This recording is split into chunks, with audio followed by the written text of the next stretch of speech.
दोस्तों, जब भाभी मेरे घर पर किराएदार बनकर आई और मेरी भाभी के साथ दोस्ती हो गई। मेरा नाम मुकेश है, मैं दिल्ली का रहने वाला हूँ। हमारे घर में ऊपर की मंजिल पर 2 कमरे का सेट किराए के लिए खाली था। मेरे मम्मी पापा गांव में रहने चले गए थे और इधर का मकान मैं ही देख रहा था। अपनी पढ़ाई के साथ साथ घर से रहकर ऑनलाइन वाला काम भी करता था। एक दिन एक कपल मकान देखने आया। उस जोड़े में जो लेडी थी वह बहुत सुंदर थी। मेरा मन हुआ कि काश ये लोग रूम रेंट पर ले ले और इस भाभी से मेरी दोस्ती हो जाए तो मजा ही आ जाएगा। ऐसा ही हुआ, वे लोग देखकर चले गए। कुछ दिन बाद उस भाभी के पति का कॉल आया। उसने कहा मुझे रूम पसंद आ गया है और हम लोग इसी सप्ताह शिफ्ट हो जाएंगे। वे लोग शिफ्ट हो गए और धीरे धीरे उनसे बात होना शुरू हो गई। भाभी का नाम योगिता था और उनके पति का नाम विकी। मैं दोनों को भैया भाभी बुलाने लगा। बातों बातों में पता चला विकी किसी इंटरनेशनल कंपनी में काम करता है और हर महीने विदेश ट्रिप पर जाता है। यह बात सुनकर मेरे मन में तो लड्डू फूटने लगे और मैं मन ही मन सोचने लगा कि भाभी आसानी से दोस्ती की जा सकती है। पर अब दिमाग में यह चल रहा था कि भाभी को कैसे दोस्त बनाया जाए। मैं घर पर ही रहता था, जॉब में ज्यादा समय नहीं देता था। उन दिनों सर्दियों का टाइम था तो मैं छत पर जाकर बैठ जाता था। उधर ही योगिता भाभी आ जाती थी तो हम दोनों बैठकर काफी देर तक बातें करते रहते थे। मुझे सिगरेट पीने की आदत है तो मैं सिगरेट पीता रहता था। भाभी को भी कोई दिक्कत नहीं थी। एक दिन उन्होंने मुझसे पूछा, तुम्हारी कोई दोस्त नहीं है? मैंने कहा कोई नहीं है। उन्होंने कहा क्यों? तो मैंने कहा बस अभी तक कोई आपके जैसी मिली ही नहीं। योगिता भाभी हंसकर बोली, मेरी जैसी का क्या करोगे, कोई अच्छी सी ढूंढो। मैंने कहा आप भी तो अच्छी सी हो, मुझे तो आप ही मिल जाओ तो मेरी किस्मत चमक जाए। भाभी बोली, मेरा क्या करोगे? मैंने बोला जो जो मेरे मन में है वह सब करूंगा। वे बोली, और क्या क्या है मन में? मैंने कहा वह सब वक्त आने पर बता दूंगा। उस दिन हम दोनों के बीच यही सब बातें होती रहीं। बाद में मैं नीचे आ गया और शुरू से सोचने लगा कि भाभी ने मुझसे यह बात शुरू ही क्यों की थी। क्या उनके मन में मेरे लिए कुछ है? अब मुझे कुछ कुछ समझ में आने लगा था। फिर एक दिन हम दोनों धूप में बैठे थे। मैं कुर्सी पर बैठा था और आज वे मेरे सामने नीचे जमीन पर बैठ गई थी। लेकिन मैं एकदम से ऐसा नहीं कर सकता था। भाभी ने भी शायद मेरी नजरों को देख लिया था कि मैं उनकी ओर देख रहा हूं। फिर थोड़ी देर बाद हम दोनों छत से उठकर नीचे चले गए। दोनों फिर से छत पर बैठे। मैंने कहा, भाभी आपका सूट तो बड़ा अच्छा लग रहा है, कौन सा कपड़ा है? वे बोली, कॉटन है। मैंने बोला कॉटन तो नहीं लग रहा।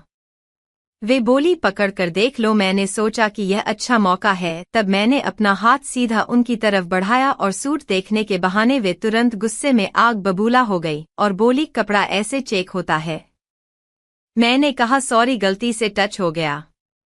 उन्होंने कहा गलती से टच नहीं हुआ, जानबूझकर किया है आपने। मैं डर गया और सॉरी बोलकर नीचे आ गया। अब 2-3 दिन मैं ऊपर ही नहीं गया।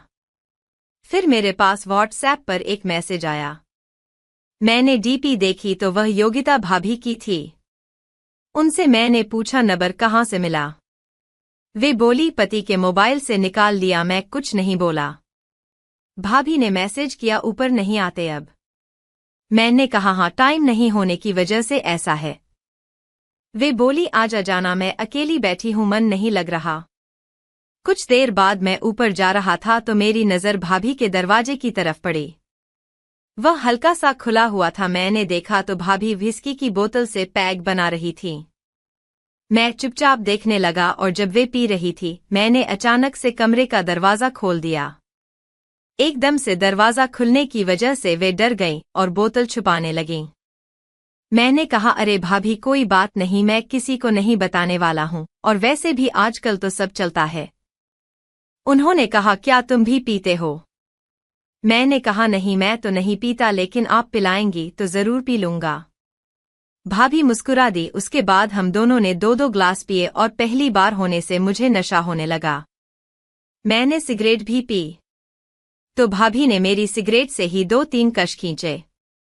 मैं समझ गया कि भाभी सर्वगुण संपन्न है।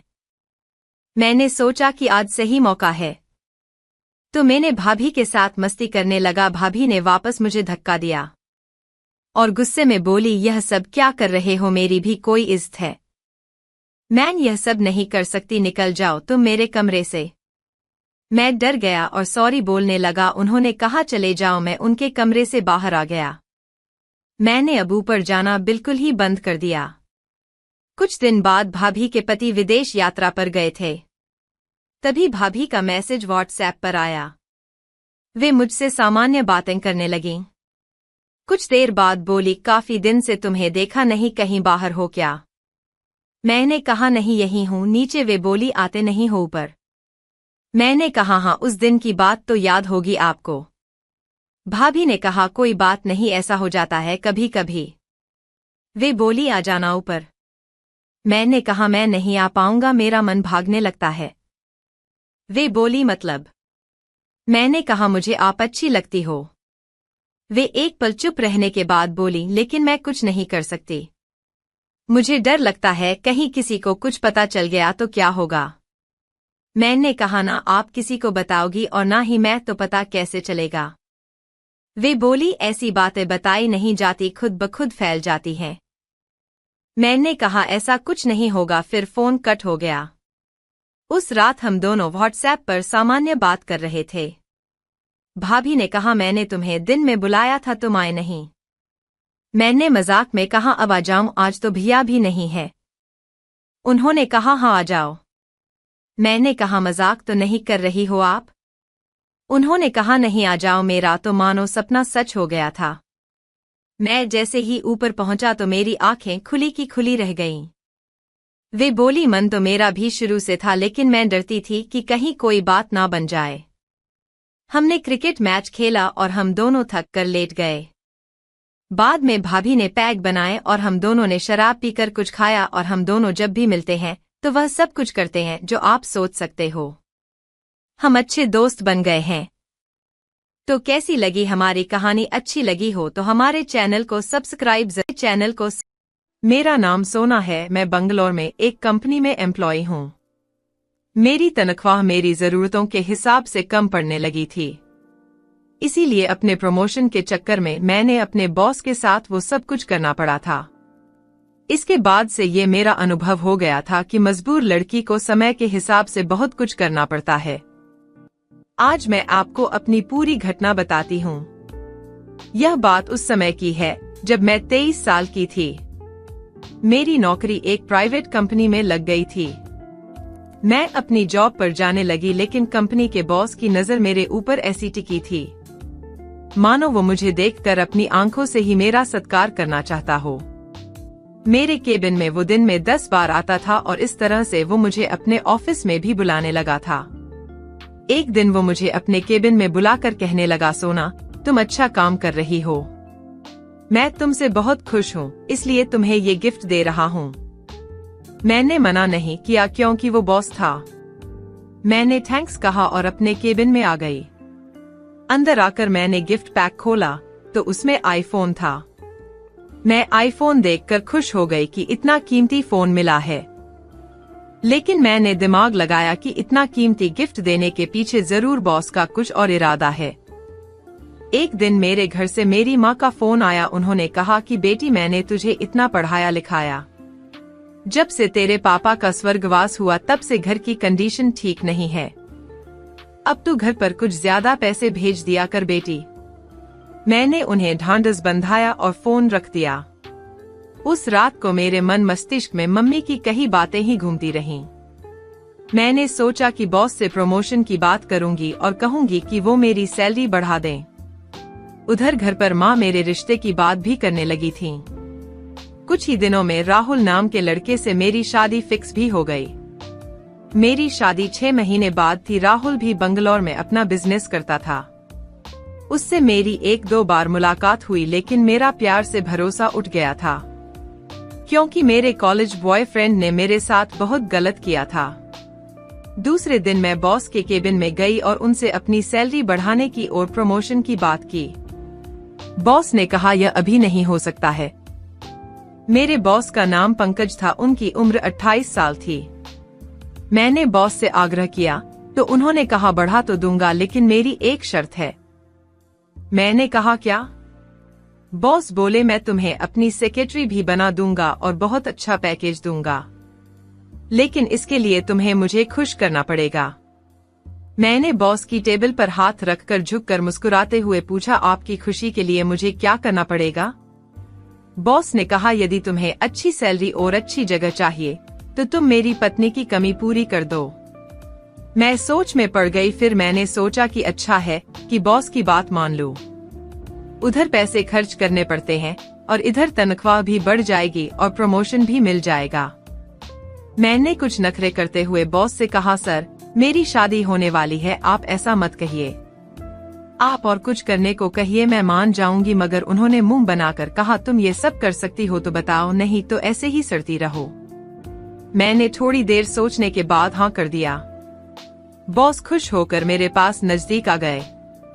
बॉस ने मुझे एक कागज पर पता लिख कर देते हुए कहा, लो तुम कल इस एड्रेस पर आ जाना। अब मैं अपना प्रमोशन करवा चुकी थी। ये सब बातें मैंने अपने मंगेतर को नहीं बताई और मैं खुद की सुरक्षा को ध्यान में रखते हुए बॉस के पास उनके बंगले पर चली गई। मैं जब बॉस के बताए पते पर पहुंची तो बॉस उधर पहले से ही पहुंच चुके थे। उन्हें फोन लगाया मैंने तो उन्होंने अंदर आने का रास्ता बता दिया। मैंने अंदर जाकर उनसे हाय सर कहा। वे अपने सामने दारू की बोतल खोल कर बैठे थे और एक पैग लेकर व्हिस्की की चुस्कियां ले रहे थे। उन्होंने पूरा गिलास एक ही घूंट में खाली किया और मुझे देखते हुए कहा, सोना मैं आज से तुम्हारे लिए सिर्फ पंकज हूँ, मुझे सर या बॉस मत कहना। बॉस ने एक दूसरे गिलास में पैग बनाकर मुझे दे दिया और खुद का गिलास फिर से भर लिया। मैंने कहा, मयंक ऐसी भी जल्दी क्या है, थोड़ी देर रुको ना। मैंने यह बात बिना दिमाग लगाए कह दी थी। मुझे लगा था कि वो दारू में ज्यादा लोड थे, इसलिए शायद ज्यादा देर तक न चल पाएं। फिर हम दोनों ने वो सब कुछ किया और हम दोनों शांत लेटे रहे। पता नहीं चला शाम के 8 कब बज गए। बाथरूम में जा रही थी तो लड़खड़ाकर गिर पड़ी। मुझे दर्द बहुत ज्यादा हो रहा था, मैं चल ही नहीं पा रही थी। करीब 1 हफ्ते तक बॉस ने मुझे अपने साथ में ही रखा। उसके बाद बॉस ने मेरा घर पर ही ट्रीटमेंट कर दिया। मैंने अपने मंगेतर को इस सब के बारे में नहीं बताया। मैं अपने घर चली गई और 2 हफ्ते के रेस्ट के बाद ही ऑफिस गई। लेकिन उन्होंने मुझे पैसे बहुत दे दिए थे, जिसकी वजह मैं दुखी नहीं होती। बाद में मेरे बॉस ने मुझे एक घर भी गिफ्ट में दिया। अब मुझे पैसे की कोई दिक्कत नहीं होती। अब जब मुझे पैसे की जरूरत होती तो बॉस से ले लेती। तो दोस्तों, कैसी लगी मेरी कहानी? पसंद आई तो हमारे चैनल को सब्सक्राइब जरूर करें। धन्यवाद। मेरा नाम अजय है। मेरी उम्र 21 साल है। मैं अभी ग्रेजुएशन कर रहा हूँ। मेरी मामी की उम्र करीब 30 साल की होगी। उनका एक 4 साल का बेटा भी है। बात उस टाइम की है जब मेरे नाना नानी के घर उनके बड़े की बेटी की यानी मेरे बड़े मामा की बेटी की शादी होने वाली थी। नाना किसानी करते हैं और बड़े मामा उनका साथ देते हैं। छोटे मामा बाहर शहर में रहकर जॉब करते हैं। शादी की तैयारी के कारण में मेरी मम्मी ने मुझे नानी के घर जाने को कहा, क्योंकि वहाँ कोई हेल्प के लिए चाहिए था। इसलिए मैं अगले दिन ही चला गया और शाम तक पहुँच भी गया।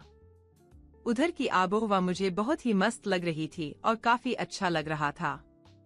वहाँ के खुले खेत और ठंडी हवा मुझे एक अलग ही मस्ती दे रही थी। मैंने छोटी मामी को देखा। उन्होंने मेरा हालचाल पूछा। उस वक्त तक मेरे अंदर उनके लिए ऐसी कोई भावना नहीं थी। मैंने उनसे पूछा, छोटे मामा नजर नहीं रहे हैं मामी? तो उन्होंने बताया, वो शहर में ही हैं, जल्द ही आ जाएंगे। फिर मैं नहा धोकर खाना खाने आ गया और खाना खाने के बाद सोने चला गया। अगले दिन से मैं शादी की तैयारी में लग गया। ऐसे ही कुछ दिन बीत गए। शादी का दिन नजदीक रहा था। एक दिन ज्यादा काम न होने की वजह से मैं घर में ही था। वो दोपहर का टाइम था। नाना, नानी, बड़े मामा सब खेत पर गए थे। बड़ी मामी खाना खाकर सो रही थीं। जिन दीदी की शादी होने वाली थी वो अपने रूम में अपने होने वाले दूल्हे से बातें कर रही थीं। मैं अकेले बोर हो रहा था तो सोचा कि क्यों न टिंकू के साथ खेल लूं। उसके साथ खेलने के लिए मैं मामी के कमरे की ओर जाने लगा। उनका कमरा ऊपर की मंजिल पर था। मैं दरवाजे के पास पहुंचा ही था कि मैंने मामी को फोन पर रोते हुए सुना। इससे मैं हैरान हो गया कि आखिर क्या बात है। थोड़ी देर में मुझे पता चल गया वो मामा से बात कर रही हैं। शायद मामा को आने में कुछ दिन और लग रहे थे। मामी को ये बात पसंद नहीं आई। मैं आपको बता देना चाहता हूँ कि मामा पिछले 4 महीने से शहर में ही थे। इन 4 महीनों में वो 2 बार ही घर आए थे। मामी से मेरी अच्छी बनती थी, उनसे खूब बातें होती थीं। उनके लिए कोई था तो मैं, जिससे वो एक दोस्त की तरह थोड़ा बात कर सकती थीं। फिर दूसरे दिन सब लोग को बाजार कपड़े लेने जाने को हुए। हम सब एक कार में जाने वाले थे। सबने शॉपिंग की, खरीदारी से निपटते निपटते शाम हो गई थी। हम सब लौट रहे थे। मामी मेरे बगल में बैठी थी। कार के अंदर अंधेरा था। तभी ड्राइवर ने एक कट मारा, जिस वजह से मामी मेरी तरफ झुक गई। मैंने तो नजरअंदाज कर दिया। वो भी हंसकर बोली, ये ड्राइवर भी कैसे गाड़ी चला रहा है। फिर कुछ देर बाद हम सब घर पहुंच गए। घर आने के बाद मामी अपने रूम में चली गई और मैं सामान उतरवाने लगा। रात में सोते वक्त मैं इस छोटी सी घटना को फिर से याद करने लगा। मैंने बार बार सोचा। अब मेरा ध्यान मामी की तरफ देखने का नजरिया बदल गया था। हमेशा ही उन्हें ढूंढने लगा था और ख्याली पुलाव पकाने लगा था। शादी का दिन आ गया। मामा भी आ गए थे। मामी खुश थी क्योंकि उनके वो आ गए थे। मगर ये सब मेरे मामा को कहाँ दिखता था।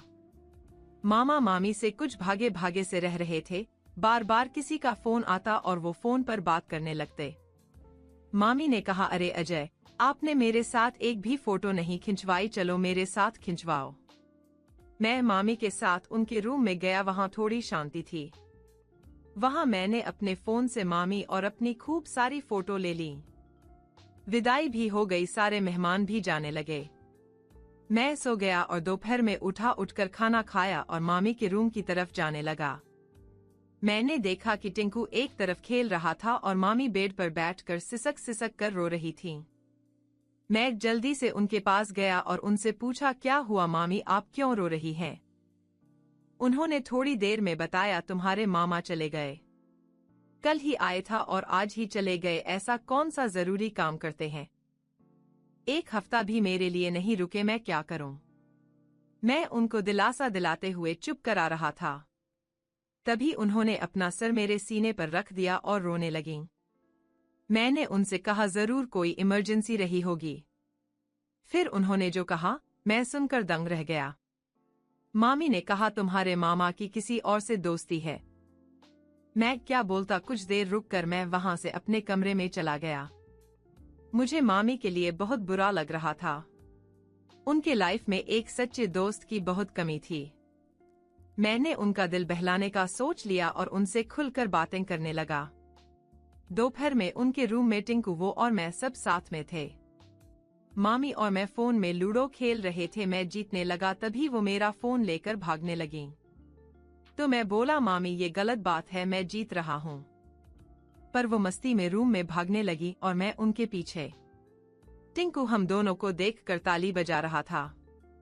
तभी मामी बेड पर चढ़ गई और मैं भी उनके पीछे आ गया। फोन को मेरी पहुंच से दूर करने लगी। मैं फोन को लेने के चक्कर में उनसे छीना झपटी करने लगा। तभी अचानक से सब सामान्य हुआ तो दोनों जल्दी से उठे। फिर थोड़ा ड्रामा करते हुए मैंने कहा, ठीक है, आप जीत गई, अब कुछ खिलाओ, मुझे भूख लगी है। उन्होंने खाना खाने की बात कही और बोली, तुम यहीं बैठो, मैं यहीं लाती हूँ। ऐसा कहकर मामी अपनी साड़ी ठीक करती हुई बाहर चली गईं। मैं और मामी बहुत ज्यादा घुल मिल गए थे। खाना खाकर मैं उधर ही लेट गया। मामी अपना काम करने बाहर चली गईं। जब मैं उठा तो शाम हो चुकी थी। मैं उठकर छत पर आ गया।